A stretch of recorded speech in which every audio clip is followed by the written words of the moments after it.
Hay algo casi poético en la forma en que los secretos más protegidos tienden a desentrañarse.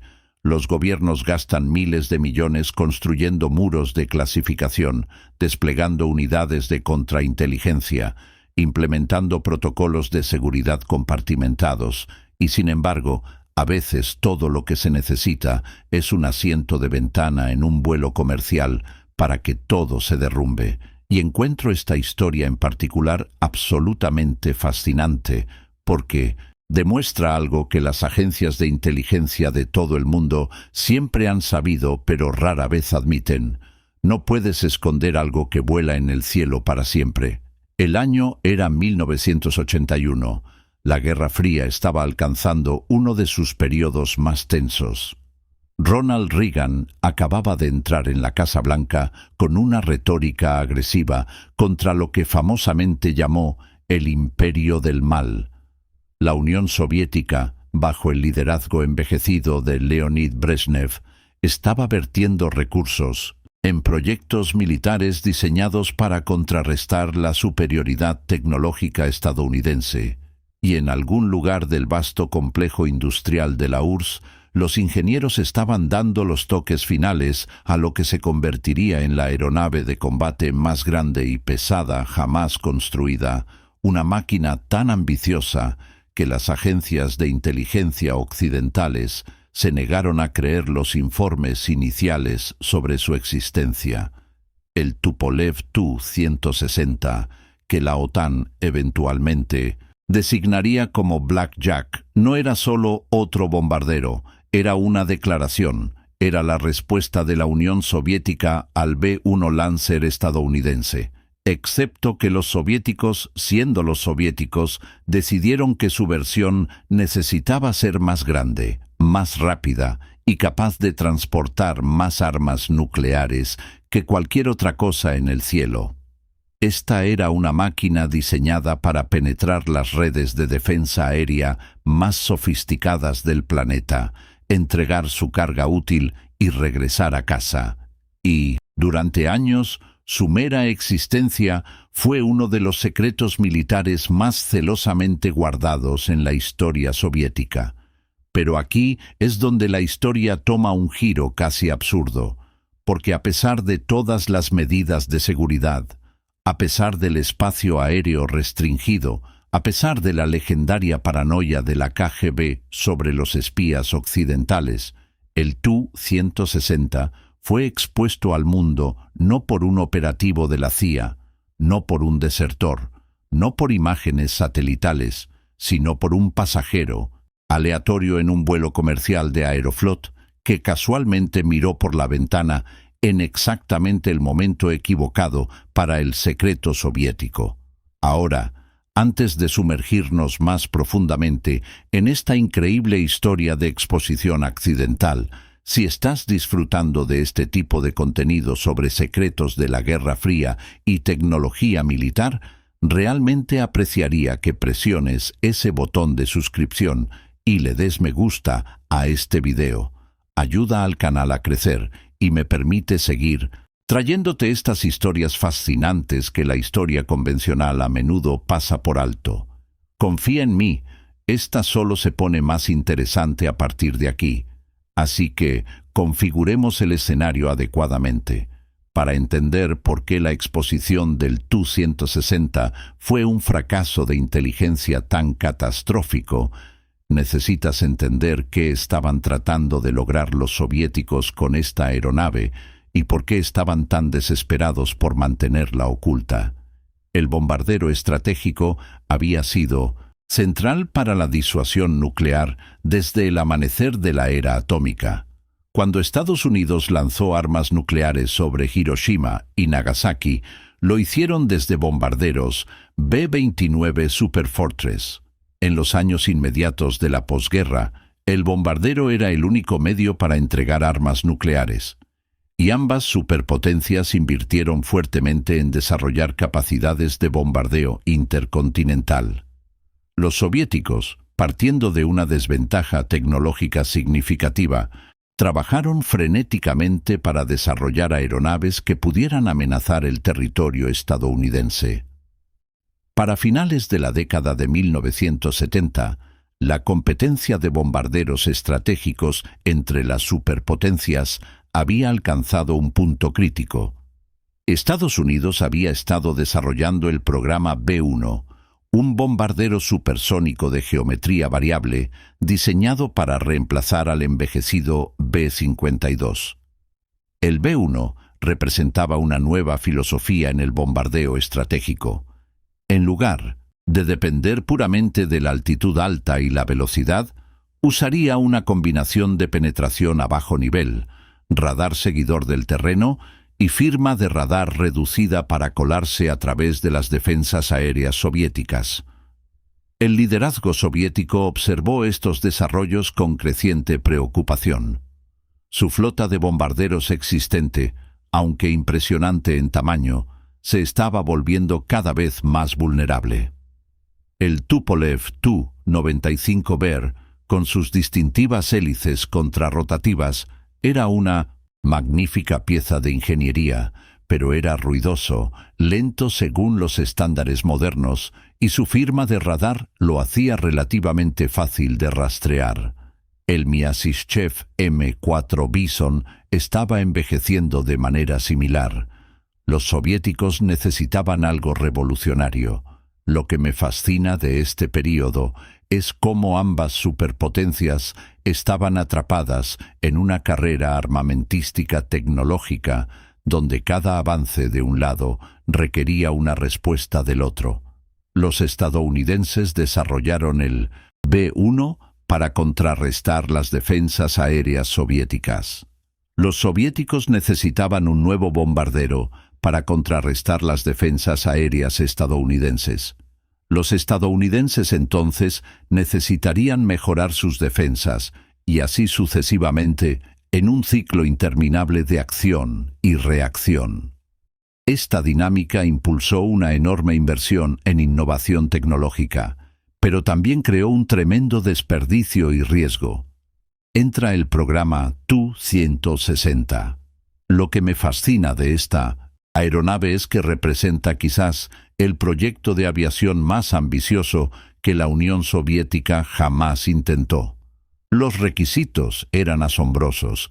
La aeronave necesitaba ser capaz de vuelo supersónico sostenido, transportar una carga útil masiva de misiles de crucero y armas nucleares, tener un alcance intercontinental e incorporar lo último en aviónica soviética y ciencia de materiales. Esto no era una evolución de diseños existentes, era un salto a un territorio completamente nuevo. La oficina de diseño Tupolev, liderada por el legendario Alexei Tupolev, hijo del fundador de la oficina, Andrei Tupolev, asumió el desafío.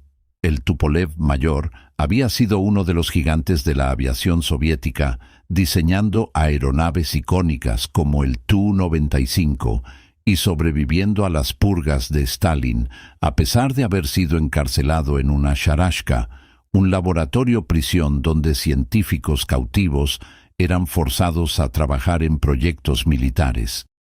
Su hijo heredó tanto su genio técnico como su posición en la cima del establecimiento de aviación soviético, y lo que crearon fue genuinamente notable. El Tu-160 emergió como la aeronave de alas de barrido variable más grande jamás construida, la aeronave de combate más pesada de la historia y el bombardero más rápido jamás puesto en servicio operativo. Sus líneas elegantes y elegantes ocultan su verdadero propósito como una plataforma de entrega de armas nucleares capaz de atacar objetivos en todo el mundo. Pero aquí es donde creo que muchas personas malinterpretan la filosofía de diseño del Tu-160. Cuando los analistas occidentales obtuvieron por primera vez información detallada sobre la aeronave, muchos la criticaron como simplemente una copia ampliada del B-1 estadounidense. Esta crítica siempre me ha parecido tanto injusta como inexacta. Sí, ambas aeronaves usan alas de geometría variable. Sí, ambas fueron diseñadas para roles estratégicos similares. Pero el Tu-160 representa elecciones de diseño fundamentalmente diferentes que reflejan el pensamiento estratégico soviético. El B-1B, que eventualmente entró en servicio estadounidense, fue optimizado para penetración a bajo nivel. Sus diseñadores aceptaron que la capacidad de arranque supersónico a baja altitud sería limitada, enfocándose en cambio en la capacidad de seguimiento del terreno y la sección transversal de radar reducida. El Tu-160, por el contrario, fue diseñado alrededor de cruceros supersónicos a gran altitud. Los soviéticos apostaron a que su aeronave podría simplemente superar a los interceptores y que la velocidad y la altitud serían más valiosas que el sigilo. Esta diferencia en filosofía tendría implicaciones profundas. El Tu-160 puede mantener velocidades de más de Mach 2 a altitud, lo que lo hace significativamente más rápido que el B-1B. Sin embargo, esto viene a costa de una firma de radar más grande y sistemas de seguimiento del terreno menos sofisticados. Ningún enfoque es inherentemente superior. Representan soluciones diferentes al mismo problema estratégico. Encuentro fascinante cómo el mismo requisito básico, penetrar las defensas aéreas enemigas para entregar armas nucleares, llevó a resultados de diseño tan diferentes. El enfoque soviético reflejaba su filosofía militar más amplia, donde la doctrina estadounidense a menudo enfatizaba la sofisticación tecnológica y la calidad. La doctrina soviética tendía a favorecer la cantidad, la simplicidad y la fuerza bruta. El Tu-160 encarnaba esta filosofía en su enfoque en métricas de rendimiento crudas: velocidad, alcance, carga útil. Los soviéticos construyeron el bombardero más grande, más rápido y más poderoso que pudieron, confiando en que estas cualidades resultarían decisivas. Ahora, desarrollar una aeronave tan ambiciosa requirió un esfuerzo industrial enorme. La industria de aviación soviética tuvo que desarrollar nuevas aleaciones de titanio, nuevas técnicas de fabricación y sistemas de propulsión completamente nuevos. Los motores turbojet NK-32 que impulsan el Tu-160 siguen siendo hasta el día de hoy los motores más potentes jamás instalados en una aeronave de combate. Cada motor produce más de 55.000 libras de empuje con postquemador, y el Tu-160 lleva 4 de ellos. Los desafíos de ingeniería fueron inmensos. El trabajo con titanio por sí solo fue un logro notable. El titanio es un material increíblemente difícil de trabajar.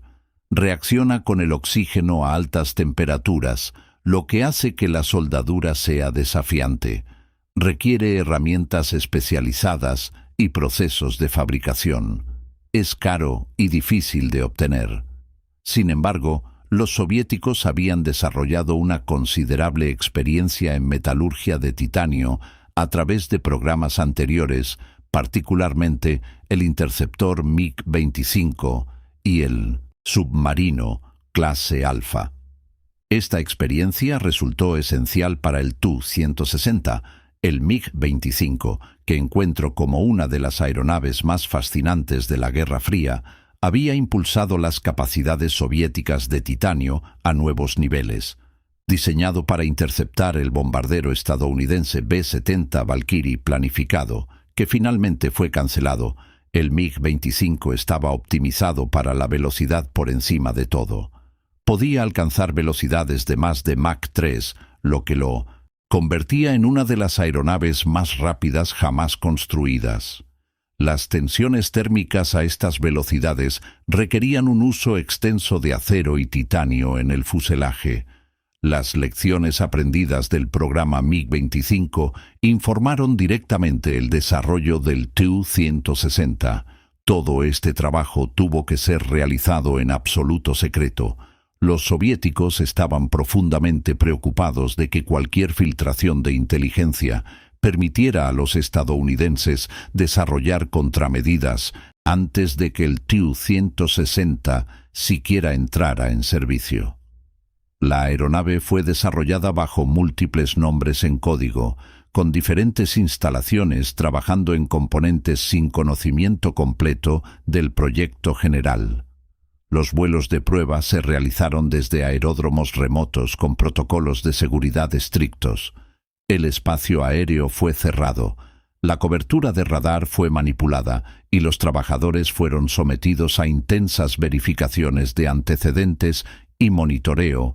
La participación de la KGB en la protección del programa Tu-160 fue extensa. El personal de seguridad estaba incrustado en todos los niveles del proyecto. Las comunicaciones fueron monitoreadas. Los contactos extranjeros fueron investigados. Incluso los ingenieros senior tuvieron que someterse a revisiones de seguridad regulares. El nivel de paranoia era extraordinario, incluso para los estándares soviéticos. Y sin embargo, a pesar de todas estas precauciones, el secreto se filtró de la manera más mundana imaginable. Las circunstancias exactas de la filtración han sido discutidas y debatidas durante décadas, pero la historia básica está bien establecida. En noviembre de 1981, un vuelo comercial de Aeroflot estaba viajando sobre el aeródromo de Ramenskoye, una importante instalación de pruebas de aviación soviética ubicada al sureste de Moscú. Este aeródromo, también conocido como Zhukovsky, era el equivalente soviético de la base aérea Edwards de Estados Unidos, el lugar donde se probaban aeronaves experimentales y prototipos antes de entrar en producción. Entre los pasajeros había alguien, posiblemente un nacional extranjero, posiblemente simplemente un ciudadano soviético con conexiones con la inteligencia occidental, que miró por la ventana y vio algo extraordinario. Allí en la pista abajo estaba sentada una aeronave diferente a cualquier cosa que el mundo hubiera visto.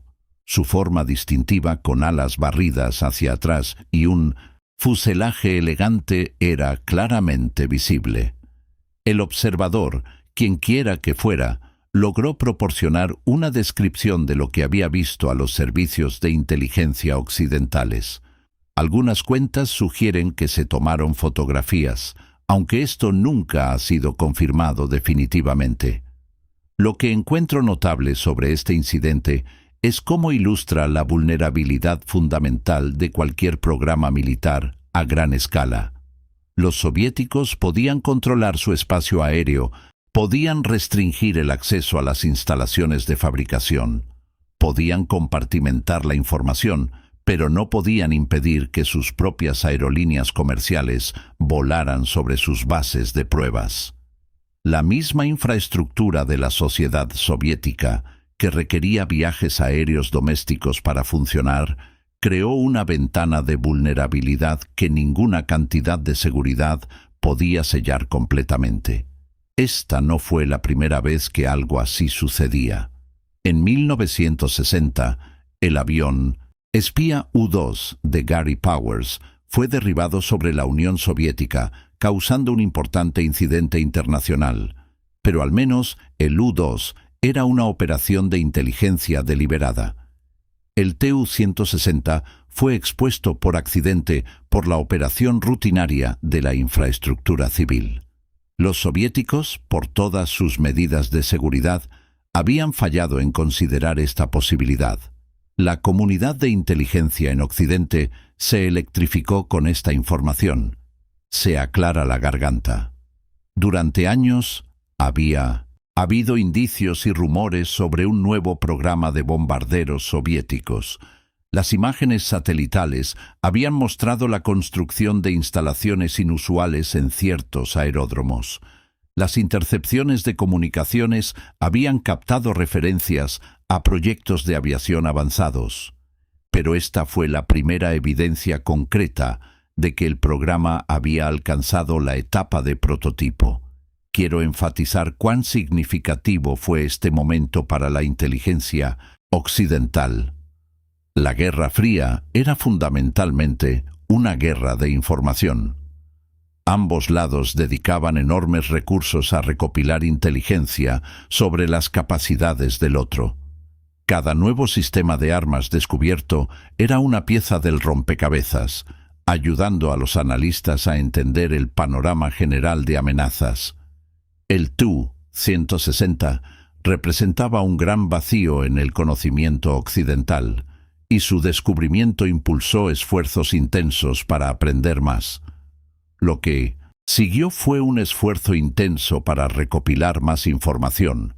Los activos de inteligencia estadounidenses fueron redirigidos para enfocarse en el programa Tu-160. Las tareas de satélites fueron ajustadas para aumentar la cobertura de las instalaciones de aviación soviéticas. Las fuentes de inteligencia humana fueron consultadas para cualquier detalle adicional al que pudieran tener acceso, y gradualmente emergió una imagen de lo que los soviéticos habían creado. Los métodos utilizados para recopilar esta inteligencia fueron variados y sofisticados. La inteligencia de señales, o SIGINT, monitoreaba las comunicaciones soviéticas en busca de referencias al programa de bombarderos. La inteligencia de imágenes, o IMINT, analizaba fotografías satelitales de instalaciones de producción y sitios de pruebas. La inteligencia humana, o HUMINT, se basaba en agentes y desertores que podían proporcionar información de primera mano. Todas estas fuentes fueron combinadas y analizadas por equipos de especialistas que gradualmente ensamblaron una imagen completa del Tu-160. Las implicaciones fueron significativas. Los planificadores de defensa estadounidenses tuvieron que considerar cómo este nuevo bombardero soviético afectaría el equilibrio estratégico. ¿Qué pasaría si los soviéticos pudieran desplegar una flota de aeronaves capaces de penetración supersónica en las defensas aéreas de América del Norte? ¿Cómo afectaría esto las negociaciones de control de armas? ¿Qué contramedidas serían necesarias? Creo que es importante pausar aquí y considerar el contexto más amplio de este golpe de inteligencia. Los primeros años de la década de 1980 fueron un período de intensa competencia entre superpotencias. La invasión soviética de Afganistán en 1979 había destrozado la distensión de la década anterior